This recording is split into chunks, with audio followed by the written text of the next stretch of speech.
എന്ത് പറ്റി ഇവന്?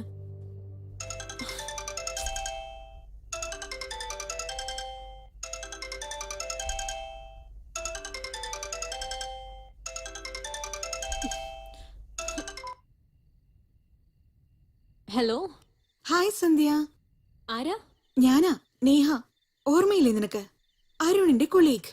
ഓ ഹായ് നേഹ, സുഖല്ലേ? എനിക്ക് കുഴപ്പമൊന്നുമില്ല. നിനക്ക് അത്ര സുഖമില്ലെന്ന് തോന്നുന്നു. എന്ത്? നിനക്കൊരു ഷോക്കിംഗ് ന്യൂസ് ബേബി. പ്രേമം പ്രേമം എന്ന് പറഞ്ഞ് നിന്റെ പുറകെ വരുന്ന നിന്റെ ഫിയോൻസി ഇപ്പോ എന്റെ പുറകെയാ, അറിയോ? What the hell നേഹ, എന്താ നീ പറയുന്ന? ഞാൻ പറയുന്ന സത്യമാ ബേബി. എന്താ നിനക്ക് ഫീൽ ചെയ്തോ? അന്ന് ഐസ്ക്രീം പാർലറിൽ നീ എന്നെ വാൺ ചെയ്തപ്പോ എനിക്ക് ഇതിലും കൂടുതലാണ് ഫീൽ ചെയ്തത്.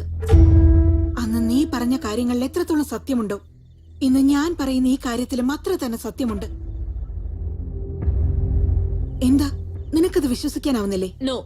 നിനക്കിനിയൊരു കാര്യം അറിയുമോ?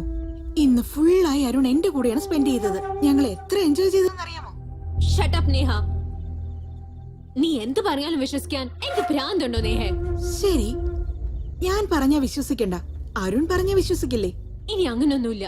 അവന്റെ മുഖം പോലും ഞാൻ ഇനി കാണില്ല. Okay baby, just hold ഒന്നിരിക്കാവോ?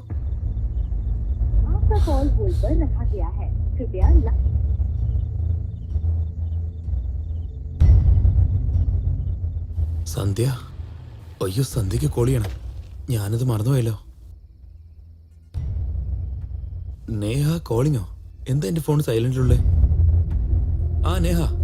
Hello Arun, നീ വീട്ടിലെത്തിയോ? ഇനിയില്ല, ഓൺ ദ വേ. അടുത്തന്നെയുള്ളേ. അതിരിക്കട്ടെ, ഇന്ന് നമ്മൾ രണ്ടുപേരും നന്നായി എൻജോയ് ചെയ്തില്ലേ? നിനക്കെന്താ തോന്നുന്നേ? Yeah Neha, we enjoyed a lot. ജീവിതത്തിൽ മറക്കാനാവാത്ത ദിവസം. ഇനിയൊരു തവണ നിനക്ക് വേറെ ആരുമില്ലെന്ന് പറയാം. Thanks Arun, thank you so much. Okay, bye. By.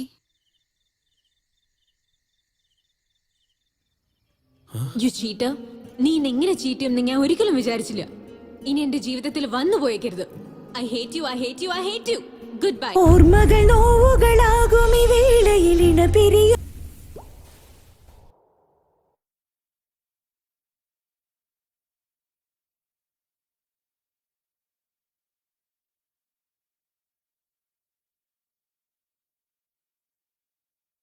അച്ഛാ, എനിക്കൊരു കാര്യം പറയണം.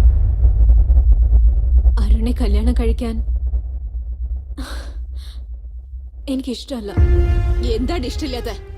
ഞാൻ അപ്പോഴേ പറഞ്ഞതല്ലേ അന്ന് തന്നെ കല്യാണം നടത്താന്ന്. എന്റെ വാക്കിനല്ലെങ്കിൽ വിലയില്ലല്ലോ. ഇപ്പൊ കണ്ടില്ലേ അവൾ എന്താ പറഞ്ഞെന്ന്? എന്റെ മോള് കാരണമില്ലാതെ ഒന്നും പറയില്ല. അങ്ങനെയല്ല. നീ പോയിക്കോ. ഞാൻ എത്രയോ തവണ കോൾ ചെയ്തു, മെസ്സേജ് ചെയ്തു, ഒന്നിനും റിപ്ലൈ കിട്ടിയില്ല. റീസൺ പറയാതെ അവോയ്ഡ് ചെയ്യുമ്പോ അതിന്റെ പെയിൻ ഭീകര. അതുകൊണ്ട് ആ കാര്യം അറിയാൻ വേണ്ടി സന്ധ്യയുടെ വീട്ടിലേക്ക് വന്നിരിക്കുക. സന്ധ്യേ, സന്ധ്യേ, സന്ധ്യ. അങ്കിൾ സന്ധ്യ എവിടെ? സന്ധ്യ താഴോട്ട് വാ. എന്തിനാ വെറുതെ ഒച്ച വെക്കുന്നേ? അവളെന്താ തല്ലാൻ പോവാ? തല്ലാൻ പോവാന്നോ? എന്തൊക്കെയാ അങ്കിൾ പറയുന്നേ? എന്റെ മോൾക്ക് നിന്നെ ഇഷ്ടല്ലടാ. അതെന്താ ഇഷ്ടമല്ലാത്തെന്നാ ചോദിക്കുന്നേ? ആന്റി നിങ്ങളെങ്കിലും ഒന്ന് പറയൂ ആന്റി. അത് പിന്നെ ഞാൻ ഒരു തവണ സംസാരിച്ചോട്ടെ അങ്കിൾ. അങ്കിൾ അവിടെ നിക്ക്. അങ്കിൾ പ്ലീസ് ഇങ്ങോട്ട് വരാൻ പറഞ്ഞില്ലേ? അച്ഛാ, അരുൺ ആരാന്ന് പോലും എനിക്ക് അറിയില്ല. വെറുതെ വഴക്കുണ്ടാക്കാതെ അവനോട് ഇവിടുന്ന് ഇറങ്ങി പോവാൻ പറ.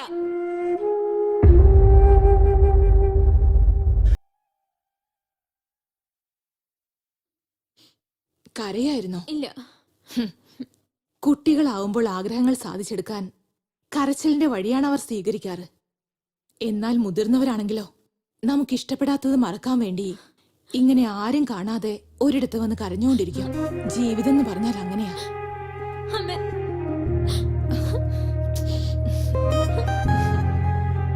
എന്താ പറ്റിയത്? നീ ഒന്നുകൊണ്ട് വിഷമിക്കണ്ട മോളെ. അവനേക്കാൾ ഒരു നല്ല ചെറുക്കനെ കൊണ്ട് നിന്നെ വിവാഹം കഴിപ്പിക്കും. നിങ്ങൾ എന്തൊക്കെയാ പറയുന്നേ? അവരെ രണ്ടുപേരെയും ചേർക്കാൻ നോക്കാതെ പിരിക്കാനാണോ നോക്കുന്നേ? എന്റെ മോള് പരാജയപ്പെട്ടിരിക്കുന്നു. അവളുടെ അച്ഛൻ ഞാൻ ജയിക്കണമെങ്കിൽ ഒരു നല്ല ചെറുക്കനെ കണ്ടുപിടിച്ച് അവളുടെ വിവാഹം നടത്തണം. എന്നാൽ അരുണിനെ മനസ്സിൽ നിന്ന് കളയാൻ അവൾക്കായിട്ടില്ല. അതിന് അവൾ വിചാരിക്കണ്ടേ? അമ്മേ, എന്റെ മനസ്സിൽ ഇപ്പൊ അരുണില്ല. നാളെ നിന്നെ പെണ്ണ് കാണാൻ വരും മോളെ. നീ പരാജയപ്പെട്ടു, പക്ഷെ അച്ഛനെ ജയിപ്പിക്കണം നീ. ആ അച്ഛ, നന്നായി ആലോചിക്കും മോളെ. നിനക്ക് ഒരുപാട് സമയമുണ്ട് സന്ധ്യ.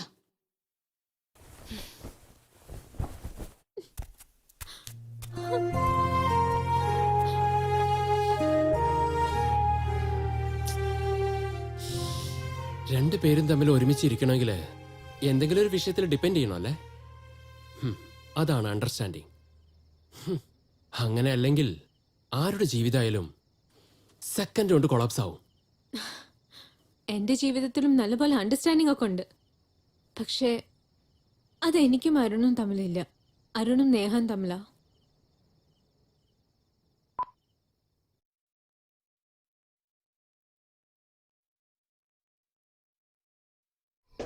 എനിക്ക് തന്നെ ഇത്ര സങ്കടമുള്ളപ്പോ നിങ്ങൾ എങ്ങനെ ഇത് സഹിക്കുന്നു? അവൾ എന്നെ എത്ര കഷ്ടപ്പെടുത്തിയാലും ഞാൻ ചിരിച്ചുകൊണ്ട് തന്നെ ഇരിക്കൂടാ. എന്തിനാന്നറിയോ, എന്റെ ചിരി അവൾക്ക് ഒത്തിരി ഇഷ്ടമാണ്. പക്ഷേ മനസ്സിലുള്ള വിഷമങ്ങളൊക്കെ പുറത്ത് എക്സ്പ്രസ് ചെയ്യാൻ തോന്നുന്നു. പക്ഷെ അതെങ്ങനെ ചെയ്യണമെന്ന് എനിക്ക് അറിയില്ലടാ. എന്നാൽ എന്റെ മനസ്സിൽ എന്നും ഉണ്ടാവും. ചേട്ടൻ എവിടെ? അർജന്റായി ചേച്ചിയെ കാണാന്ന്. മേലെയുണ്ട് മോളെ, പോയി കണ്ടിട്ട് വരൂ. Okay.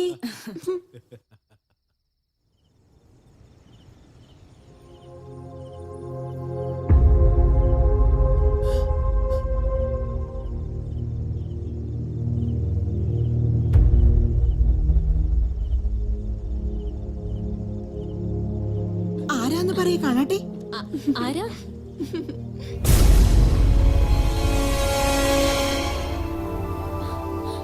Sandhya, meet my only sister Priya. Priya, സന്ധ്യ.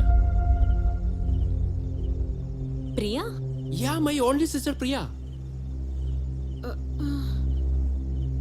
നിങ്ങൾ തമ്മിൽ മുൻപ് പരിചയമുണ്ടോ? എനിക്കറിയാം. പക്ഷെ ഇവളെ നേഹയായിട്ടാ ഞാൻ അറിയുന്നത്. നേഹയോ? വാട്ട്? എന്റെ കഥയിലെ നേഹ വേറെ ആരുമല്ല, നിന്റെ അനിയത്തി പ്രിയയാണ്. ഇപ്പൊ പറയൂ പ്രിയ, നിന്നെ എന്തിനാ നേഹ എന്ന് വിളിക്കുന്നേ? അത് ചേട്ടാ, അത് പറയ പ്രിയ. സോറി നേഹ, ചേട്ടൻ പറഞ്ഞു കൊടുക്ക്, എളുപ്പം പറ. പറയൂ പ്രിയ. അവള് പറഞ്ഞത് ശരിയാ ചേട്ടാ. എന്തിനു വേണ്ടി? എന്തിനെങ്ങനെയൊക്കെ ചെയ്ത? അത് വിക്കിക്ക് വേണ്ടി.